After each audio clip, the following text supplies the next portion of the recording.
All right, good afternoon. We continue along with the incredible Stephanie Monteith. Let's give her a round of applause.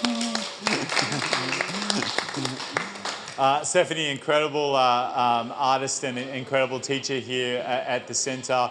Also curated an exhibition of her students' works here as well too.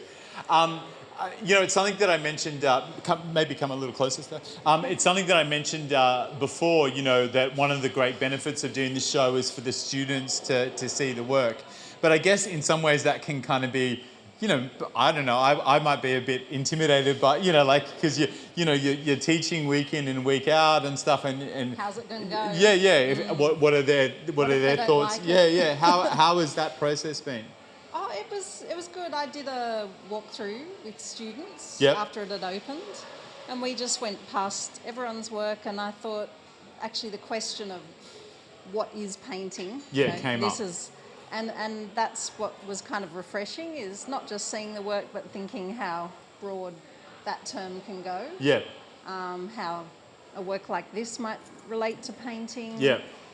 Lee's work. So there's all sorts of painting in the show. Yeah, and which is a really beautiful thing. And across both the shows as well too, there's a lot of artists corresponding to things that we know about painting, like that the taxi driver might know about painting, that painting's about landscape or people or still lifes, right? Like there's some of the big things, right? And so playing with a form like the still life, such a classical form, and it's such an enormous tradition, but adding in these kind of elements that sort of subvert that, and that's kind of central to your practice. So do you want to talk a little bit about that how you first sort of came to still life and how you started playing with it? Yeah. I mean, I suppose for me, painting is a conversation. Yep. So I do work across those different genres that are very expected in painting. Yep. Still life, landscape, some portraits, figure. In another life, I did work abstractly, but I've come to this interest in looking at perception and how you can look at the world, if you stare at something long enough and focus on it and shut your eyes, you've got this imprint of it on your eyes. I don't know if you've seen that after image you get with things. Yeah. So the still life, all of the works, I suppose, landscape and still life particularly, is about that perception and how do we see, how do we receive colours and light, and trying to give space to that in the painting. But then the idea of conversation is looking at past art, conversing with dead people through art. So all we have left is, say, their paintings. Yeah. And I might be making paintings in response to looking at that. And then these come out. And it's a bit like what Lee was saying. That's the process for me. I don't sort of then feel precious with them. I feel like they've become an entity and they can go out in the world and have conversations. But even internal conversations, like the seahorse here with a little, such a strange kind of choice. We're not talking about a bowl with some fruit. I suppose there's that unexpected thing. These were all things that I arranged. Yeah. So I found a seahorse. So you're painting from life. Yeah. So it's that sort of working from, because I find that idea of perception is a bit restricted when I go to a photographic sort of reference. So I like to be in the landscape or with the person or with the still life. Thing. Yeah. And then you get these colours in your eyes. I don't know. You don't know what you see. It's a big division, I think. We've been talking a lot about the Archibald today, and you see some of those portraits in the Archibald, and you know that they were done from a photo, right? So what a lot of painters do is they'll take a photo and then they'll project that photo onto a canvas to get the kind of outline of the form, and then colour in it. But I reckon you can kind of tell sometimes, Yeah. And I mean, that's someone else's, that's their approach, that's fine. It's hard to get people to sit for portraits. Yeah. But, it's a special thing. And in fact, when I sat for a portrait with a friend, And this perceptual thing happened to me. So I'm sitting there and I had to stare where the light was coming from, and I'm sitting there staring, this really bright window, that was what was illuminating me. And because I'm still for so long waiting for her to paint the painting, that white turned completely to black. Yeah, wow. So it's like a meditation, and that was being the person observed or whatever.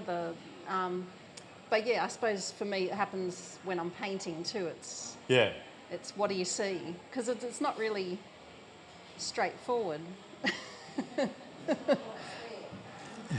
Yeah.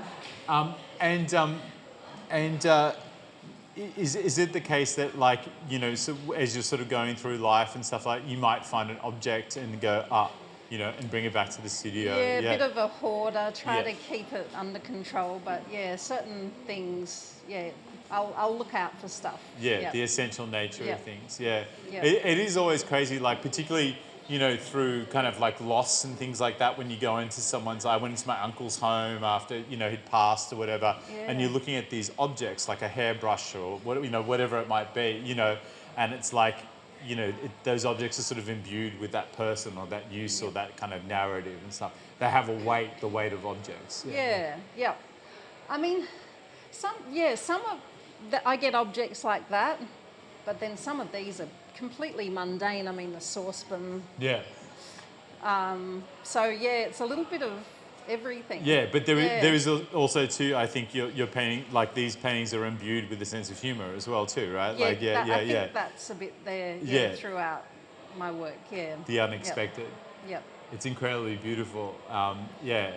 And I guess once again we were talking about the, you know, the two-dimensional nature of the medium, and of course the eternal struggle for rendering 3 dimensions in 2 dimensions, you know? Do you want to talk a bit about that process and how you navigate? Because that's an essentially very difficult technical task, right? Yeah. Yes, it's kind of, you know, coming off the back of Lee's discussion, because these are almost like reliefs, relief sculpture or something. So then this is all, there's just illusion. There's not, sometimes there's a little bit of texture in some, but it's only perhaps in the way it's going to benefit the illusion, perhaps. So, and if we think about the other exhibition in there, you've got really 3-dimensional paint, say Ben Quilty, you know, you're getting quite sculptural. Different again to Lee's, that's sort of impasto, but I guess for me to go to a thicker sense of paint, I want to feel like it's got to be something about the illusion requires it.